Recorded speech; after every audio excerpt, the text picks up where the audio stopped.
veg heads. November 21, welcome back. November 21 of World Vegan Month, November 2020.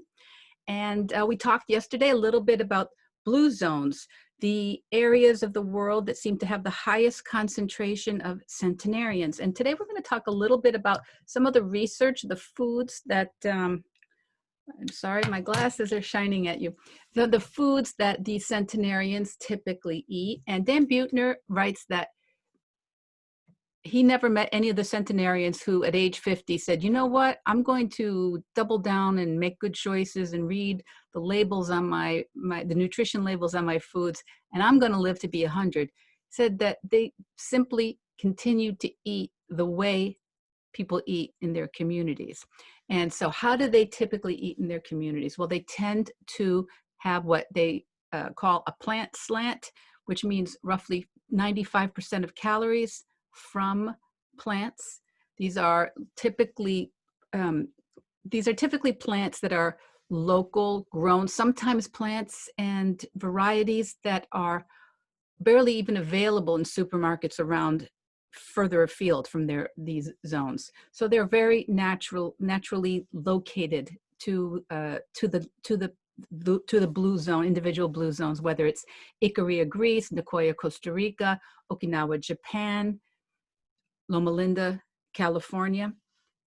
These are sections of the world where there is a whole institutional community orientation towards local plants. And the animal products that they do eat typically are animals raised locally, not in large-scale farming, but free range within the community of small amounts of beef, lamb, pigs, fish, widely fish.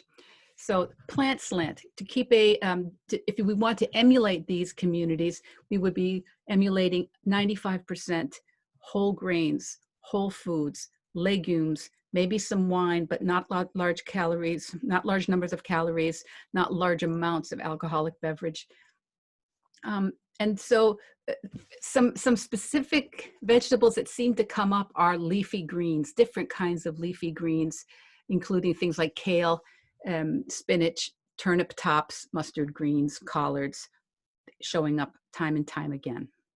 So let's think this week, as we're going right towards Thanksgiving, how can we keep this mindset of, this is not news, right? We know eating fruits, vegetables, seasonal, moderating animal proteins.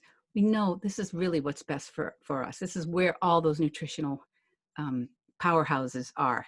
So what can we do to make sure we're getting a lot of that this week to fuel ourselves? Okay, maybe we'll indulge in some other things if that's what we want on Thanksgiving or when we get together with family.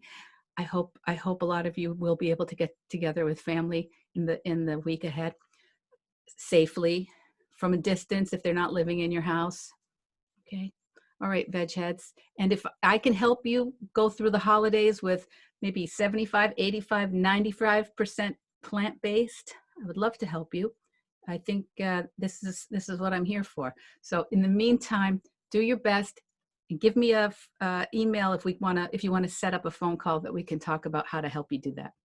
Okay. Bye, veg heads. See you tomorrow.